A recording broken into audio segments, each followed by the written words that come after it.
Let's turn your crochet masterpieces into pillowcases. Welcome, I do sewing and DIY related content, and today I'm going to be showing you how you can turn your crochet masterpieces into a pillowcase. So as you can see here, I have a granny square that my mom made and she wanted me to turn into a pillowcase. So using that granny square as well as some fabric for both the front and the back, a zipper, scissors, and a pillow mold, we're going to be making a pillowcase. Now the granny square that she made, you can see it has a lot of little holes in it, so I am going to be using a fabric as kind of like a backing for it, just so that it's not the pillow mold that you're seeing. This would be especially important if you are also using stuffing and not a pillow mold. You don't want the stuffing to come out. So I have this white fabric and I am going to cut out a square that is the same size as this granny square so that it can be the back for this crocheted element. Now for this, I'm then going to be able to use the same size square for the backing for our pillow as a whole. Now you could definitely skip the zipper if you didn't want to do that, you just want to hand sew it closed. I'm going to be using a zipper today as I want it to be easier to take on and off, especially if you ever want to clean the pillow. So I have my fabric here. I'm going to lay out that white square that I just cut out. That's the same size as my crochet element. And then for this fabric though, I'm going to add about 2 to 3 inches of extra fabric on the bottom so that I have some seam allowance for adding the zipper. Now I had 2 different types of zipper I could use. I could use this green one, which at first I thought was going to match really well, but it's a different color green, so I'm going to go with this light pink as it matches the light pink flowers, as well as that crochet granny square that will be on the front. So I think it will add a really nice touch and a pop of color. Now that I've decided that, I'm now going to just cut somewhere randomly in this larger green square, as it doesn't necessarily matter where, but this is just where we're going to be adding our zipper.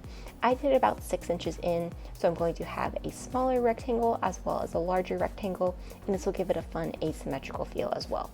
And between these is where that zipper is going to be going. So now it is time to insert our zipper.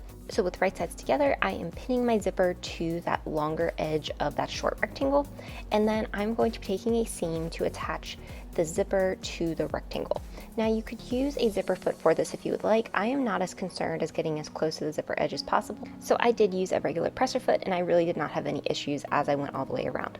Next, it was then time to top stitch that edge down so that the green fabric would lay really nicely against the zipper and give it a really clean and professional feel.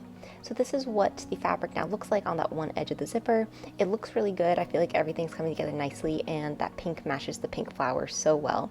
It looks so pretty, so now it is just time to redo this for the second side. So with right sides together, I am attaching that long edge of the rectangle to the right edge of that zipper, and I'm just going to continue doing the same seam that I did before, and then once I get all the way through that, I will be top stitching. If at any point you run into an issue where you need to get around that zipper foot, be sure to just lift your presser foot and then you can kind of adjust the zipper as needed from there. I then went through, top stitched everything again so it would lay nice and flat and smooth, and this was essentially it for installing our zipper, as this was a very easy zipper project. So here's what my zipper looks like into my pillowcase. You can see now I can open the zipper, close the zipper, and it's now time to put together our pillowcase. So now I did open the zipper some, and then I put my crochet element down onto the back of the pillow, and then I added the white portion that I cut out to be the backing for the crochet element, and I just pinned all the way around my pillowcase, being sure I'm not stretching anything as I go and that everything is laying nice and flat and smooth. So now I'm going to take a seam all the way around the pillowcase. Be sure again that when you had gotten to the zipper, you did have the zipper be open so that we have some way to turn this right side out. So as you can see here, my zipper's open. I also was able to see the crochet was there, so that means that I have everything layered correctly. It should be the backing of your pillow, then the crochet, and then whatever the backing for the crochet is. So the crochet is essentially sandwiched between those two pieces of fabric. Now I just took my time and sewed all the way around using a straight stitch, being sure to backstitch at both the beginning and the end for all the seams done here. As I was going through, I actually ran out of my spool thread, so I had to switch threads, but you know, it happens. It's always funny when you run out of that much thread. Now, with everything sewn up, it was time to go through, trim the corners, trim off any extra pieces of fabric. Now, for this pillow, it's not going to be going into the washing machine, so I just used regular scissors to cut everything off.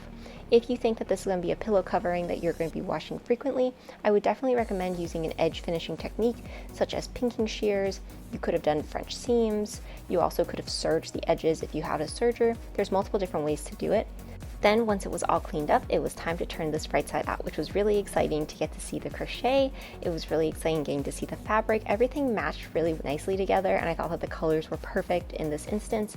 I love how the pink matches the pink flowers, and you can see the corners came out really nicely. You can also still see that the burgundy that my mom had done around the edges for this granny square were looking really well with the rest of the fabric. So now it was time to put the pillow mold into the pillowcase. If you did stuffing, this is also where you would just stuff your pillow at this point. Depending on the size of your pillow, I would definitely recommend a pillow mold though. So this is what mine looks like. Everything came together really well with it. This was a really easy project. I would say that if you have something that you've crocheted and you want to mix it with sewing, this is a great way to start. Everything came together really nicely. Again, you didn't need to do the zipper. You could have literally just sewn the front and the back of this on and then hand sewn it all closed.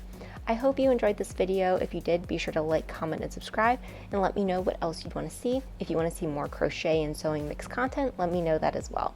Thanks for watching.